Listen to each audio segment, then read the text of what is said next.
Good morning and welcome back to Thursday Morning with LindaZ. I'm Debbie and I am here to do another fun project with you today on a wonderful machine that we have here. It's a Janome Sewist 725S for sewing, and just wanted to show, it's really cute. I did a couple of stitches already on it and it's so smooth and it's a beautiful machine.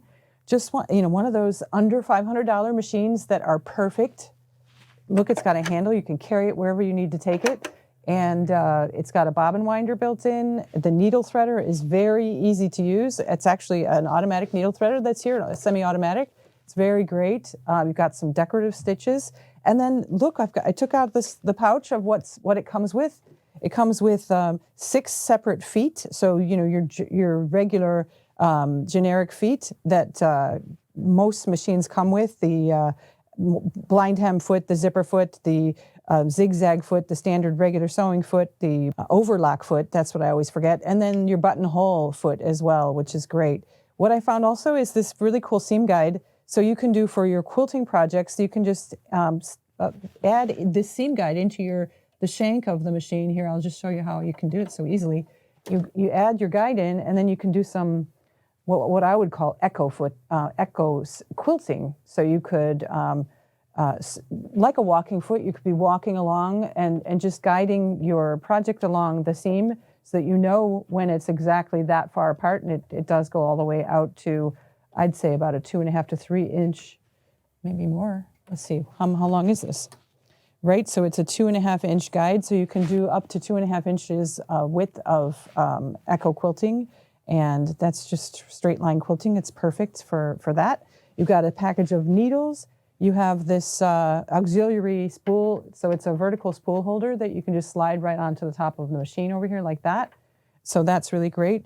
One of my favorite features or actually as tools that come with most sewing machines is this unsewing tool, which they actually call a seam ripper, but I just love it. It's one of my favorites because I like my seams to be perfect. So if I have to unsew them, I'm okay with that. That's a great tool for that.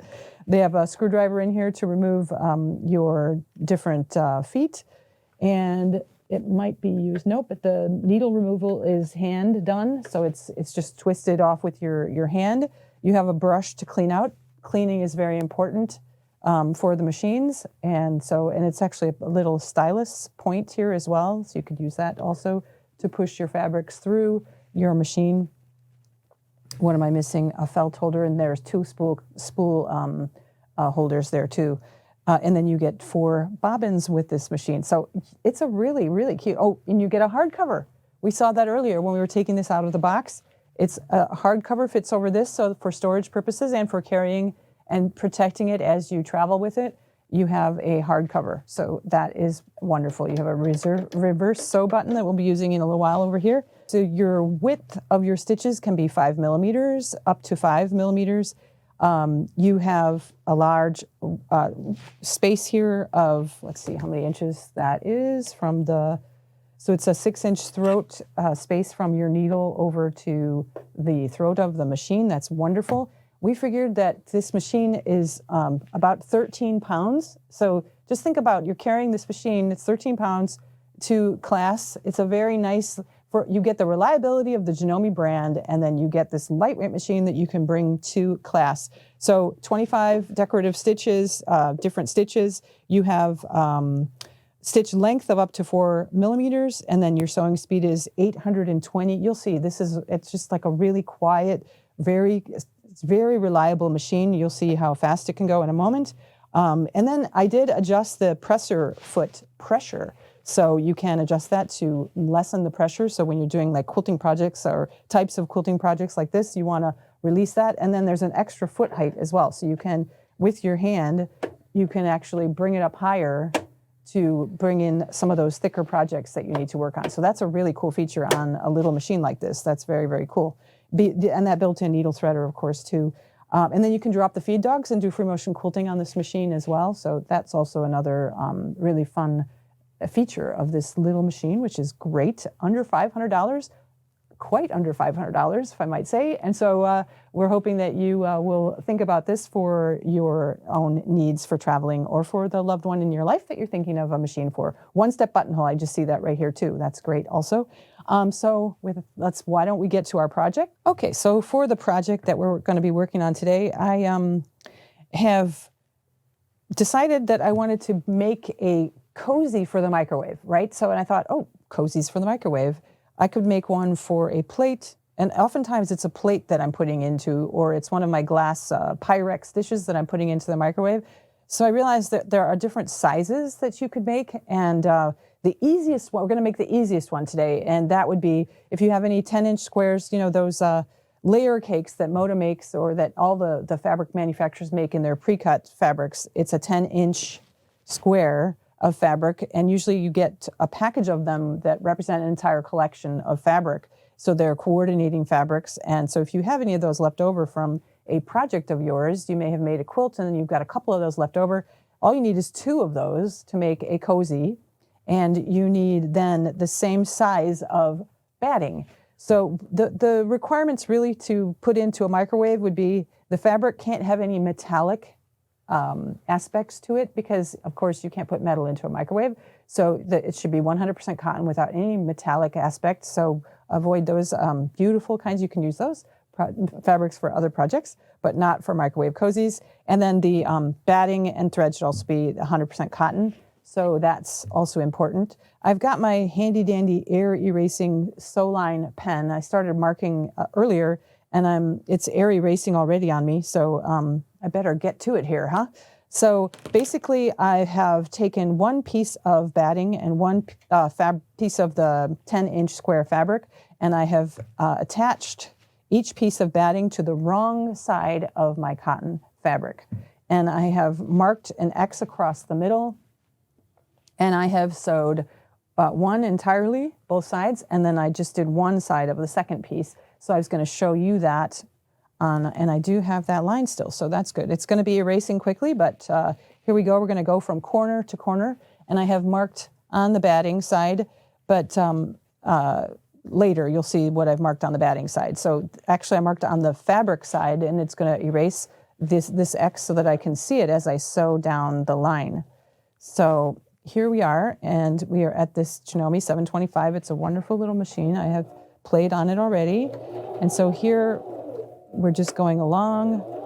My stitch length is 2.5. I just reversed back into the corner a little bit.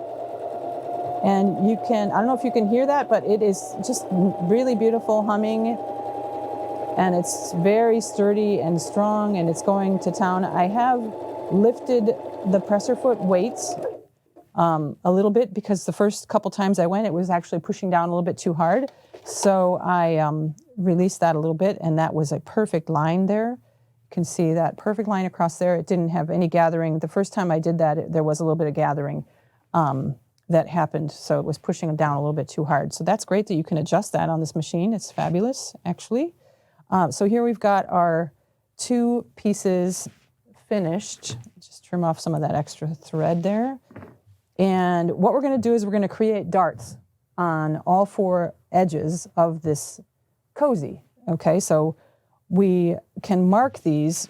You can mark them in different ways. I have this bowl here that I was going to use, and so I was just, and actually this bowl could probably require a bigger cozy, but it will work, because the function of the cozy is so that we don't burn our hands when we take out a hot bowl from the microwave.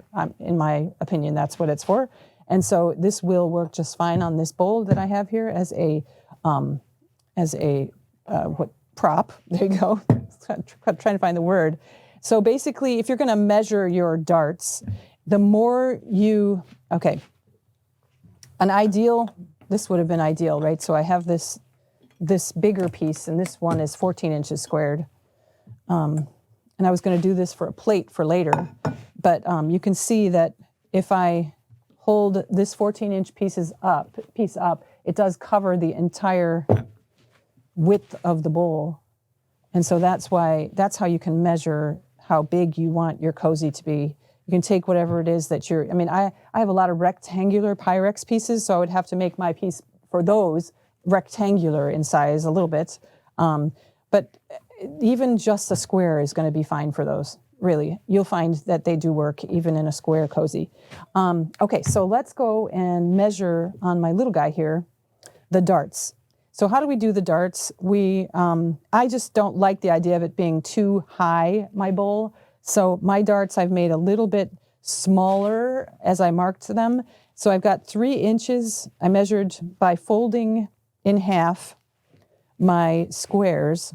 I measured where that middle section was here, if you can see that, on both sides. And then I folded the other way. Same thing, I measured the middle section with my air erasable pen. And then I took my ruler, and on either side of that middle section, well, first I took, lining up the 2 lines, I took 3 inches down from the edge of each side, and I put a dot all the way around. So I've got 4 dots, 1, 2, 3, 4, 3 inches from the edge of the, and at the center of the bowl. And so for each dart, to create each dart, then I'm going to measure from the point that I've put in at 3 inches from the edge, and I'm going to measure a 1/2 inch on each side of that, and I'm going to draw a line from the dot to the edge. And so you can see I've done that all the way around this piece, and so I can create these 4 darts. So it's basically 1 inch across, 1 inch across, and 3 inches long, 3 inches deep, my dart. Okay, so let's go over, we're going to place the right sides together on all 4 sides, and we're going to create the dart. So we take and we fold it right sides together. We line that up, and we can just sew on that line then. So I'm putting my machine in there, and I'm going to backtrack, reverse sew a little bit, and then I'm going all the way down to the point and off the edge of the fabric. That's my first dart. On the other side, I'm going to do the same thing. Go on the line, take the line, go down a little bit, reverse back, and then I'm going to sew all the way down to the point. And we'll be doing this all the way around, all 4 darts.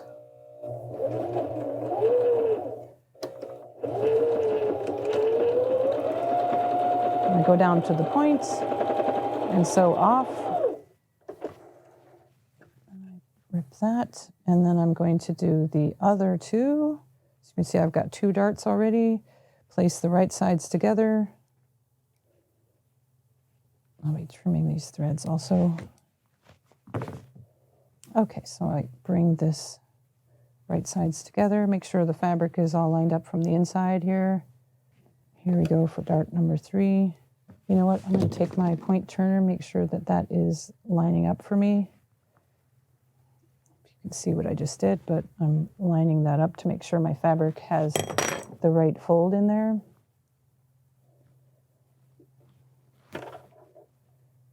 And then dart number 3.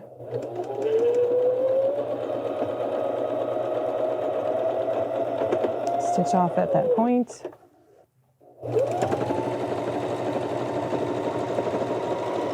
Stitch off at the point again, and there we are. We have all 4 of our darts. And because these darts are not that big, I don't think I need to trim them. I'll just trim the threads over here.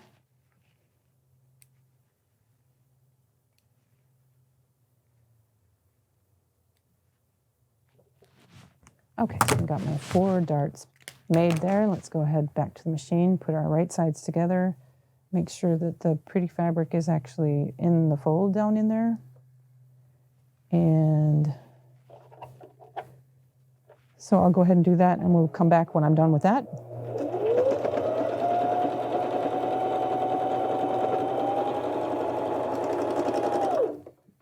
Okay, so I've got my 4 darts from the second piece.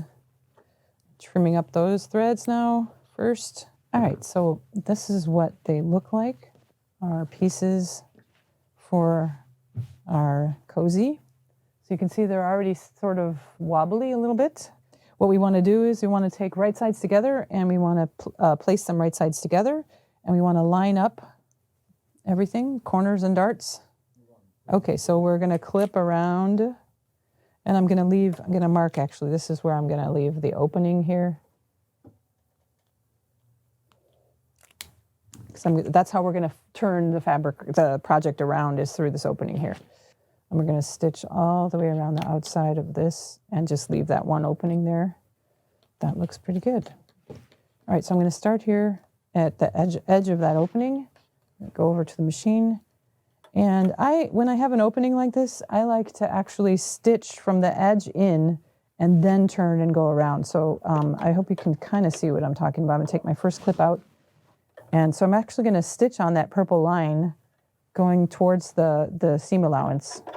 And that is going to help it curve in when we actually flip it the other way. So here, let's just go in a couple of stitches to that 1/4 inch mark. We can reinforce that a little bit. Do that again, go stop to there. One more down, there we go, that's good. And then I'm going to turn, and I'm going to sew all the way around now, starting here.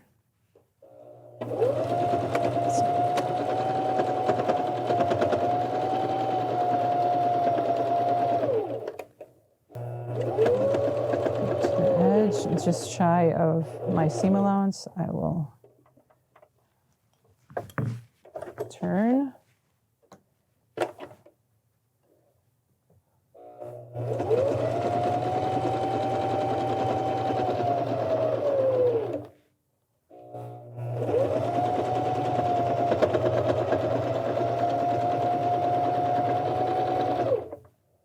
There we go.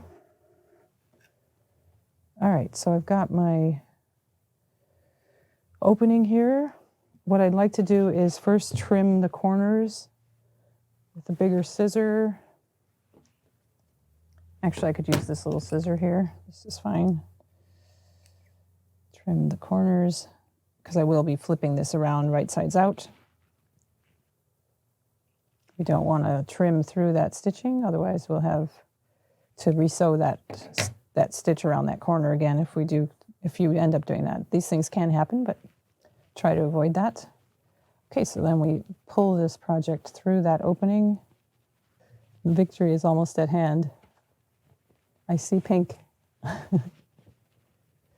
Okay, and this is where I take my my point turner and I poke through all 4 corners.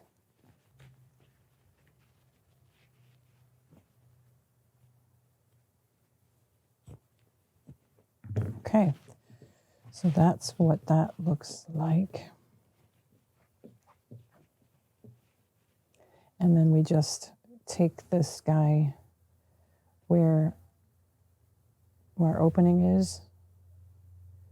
And it's a little bit easier the way I sewed that to now top stitch all around. Start right here. Oh, this is when that extra lift of the presser foot really helps when you have thicker projects like this. That's great. I may increase the stitch length to, say, 3, just to make it a little bit longer stitch there. And then we can go ahead and start stitching over that close to the edge.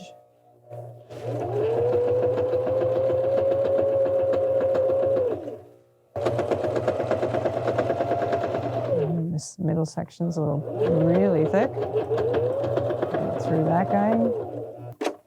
Awesome. All done. And oh, the clip on the floor there. Let's trim our last threads here. I thought I saw one somewhere here. That's good. So yeah, this is then becomes, so if I had made a little bit thicker darts, it would have stood up a little bit more than this. But I think this is really nice for my bowl. Bringing it into the microwave works for me, because as long as I don't have to touch that cold porcelain, the hot porcelain in the microwave, this is great.